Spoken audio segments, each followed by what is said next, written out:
இங்கே போனாலும் இந்த கச்சுமண்டை அமௌண்ட்டை போட்டு வெறியேற்றிட்டு இருக்கானுங்க. நீங்களுமே இந்த கச்சுமண்டை அமௌண்ட்டை கிளைம் பண்ணாமல் இருந்தீங்கன்னா அது எப்படி ஈஸியாக கிளைம் பண்ணுறது சொல்லித்தரேன். வீடியோ ஸ்கிப் பண்ணாமல் பாருங்கள். அந்த அமௌண்ட் எடுக்கிறதுக்கு முன்னாடி நான் வெறும் 6000 பாயிண்ட் இருந்தேன். ஒரே இடத்துல பார்த்தீங்கன்னா 8000 பாயிண்ட் ஏற்றிட்டேன். அது எப்படியும் பார்க்குறதுக்கு முன்னாடி நீங்கள் நம்ம பேஜ் ஃபாலோ பண்ணாமல் இருந்தீங்கன்னா போய் ஃபாலோ பண்ணிட்டு வந்துடுங்க. லாஸ்ட்டில் வந்து பார்த்தீங்கன்னா ஒரு அம்புக்குறி மாதிரி கொடுத்துருப்பானுங்க.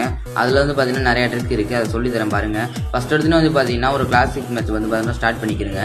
எது கிளாசிக் சொல்கிறேன்னா அப்போ கிளாசிக்கில் தான் பார்த்தீங்கன்னா 100 வருவானுங்க. இதில் வந்து பார்த்தீங்கன்னா ஸ்கைலர் கேரக்டர் வச்சுட்டு போயிருங்க. ஸ்கைலர் வச்சு பார்த்தீங்கன்னா எனிமையை அடிக்க விட்டு 3 குளோல் வச்சுட்டு உடைங்க.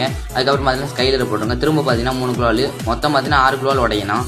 அச்சுமண்டை ஏறது வந்து பார்த்தீங்கன்னா மேட்சுக்குள்ளே இருக்கும்போது தெரியாது, மேட்சை விட்டு வெளியில் இருந்தால் தெரியும். பாருங்கள், மேட்சை விட்டு வெளில வரவே பாருங்கள் 100 பாயிண்ட் ஏறி இருக்குது. இப்போ வந்து பார்த்தீங்கன்னா ரெண்டாவது இருக்குது வந்து பார்த்தீங்கன்னா யூகாங் கேரட் தேவைப்படும். ஃபஸ்ட் எடுத்து யூகாங்க போட்டு ஒரு கில் எடுத்துருங்க. அதுக்கப்புறம் பார்த்தீங்கன்னா திரும்ப யூகாங்க போட்டு இன்னொரு கில் எடுத்துட்டு யூகாங்க போடுங்க.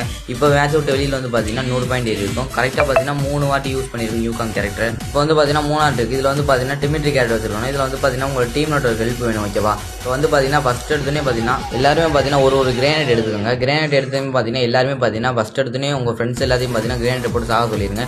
நீங்கள் வந்து பார்த்தீங்கன்னா நாக் ஆனதுலேருந்து பார்த்தீங்கன்னா டிமிட்ரி கேரட்டை போட்டு 4 பேருமே பார்த்தீங்கன்னா எந்திரிக்கணும். அதுக்கப்புறம் நீங்கள் மேட்ச் முடிஞ்ச வெளியில் வந்து பார்த்தீங்கன்னா 100 பாயிண்ட் பார்த்தீங்கன்னா ஏறி இருக்கு பாருங்க. இதில் வந்து பார்த்தீங்கன்னா நிறைய ட்ரிக் பார்த்தீங்கன்னா எனக்கு தெரியும். ஸோ ஒரு பார்ட் 2 வீடியோ நினச்சின்னா நம்ம பேஜ் பார்த்தீங்கன்னா ஃபாலோ பண்ணிட்டு பார்ட் 2 கமெண்ட் பண்ணுங்க.